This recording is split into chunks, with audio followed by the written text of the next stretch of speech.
बच्चों, क्या आपको याद है जब आप बचपन में छतों पर बेपरवाह होकर दौड़ते थे?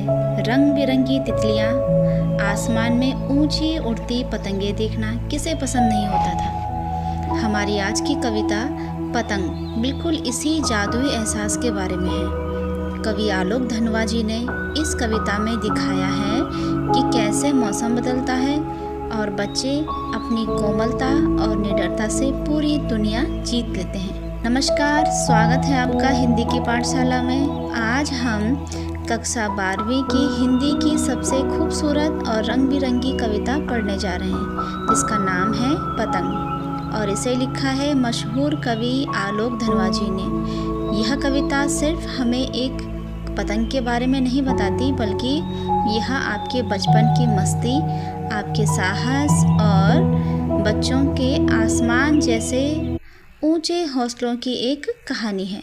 तो चलिए शुरू करते हैं हम आज की कविता पतंग, जिसमें कविता का पहला खंड है, जिसमें मौसम का बदलना और शरद ऋतु के आगमन के बारे में बताया है। कविता की पंक्तियां हैं।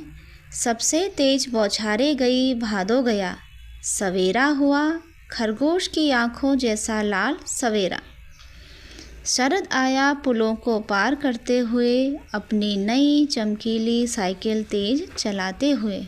इन पंक्तियों में कवि कहते हैं कि तेज बारिश का महीना यानी कि भादो बीत चुका है और आसमान साफ हो गया है।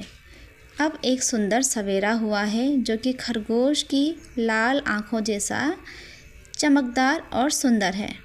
ऐसा लगता है मानो शरद ऋतु अपनी नई और चमकीली साइकिल को तेज चलाते हुए अपने अवरोधों यानी कि पुलों को पार करते हुए आ गया है। कविता की अगली पंक्तियां हैं।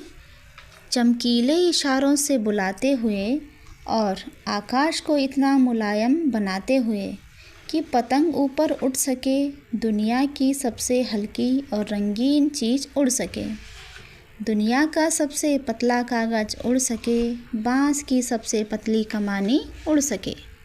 इन पंक्तियों में कवि कहते हैं कि शरद ऋतु धूप की चमकीली किरणों के इशारों से बच्चों के झुंड को बाहर बुला रही है और उसने आसमान को बहुत साफ और कोमल बना दिया है, ताकि दुनिया की सबसे हल्की रंगीन चीज़ यानी कि पतंग आसमान में ऊंची उड़ सके। वह पतंग को जो सबसे पतले कागज़ और बांस की सबसे पतली लकड़ी यानी कि कमानी से बनी हुई है, उसे आराम से उड़ा सके। कविता की अगली पंक्तियां हैं कि शुरू हो सके सीटियां, किलकारियों और तितलियों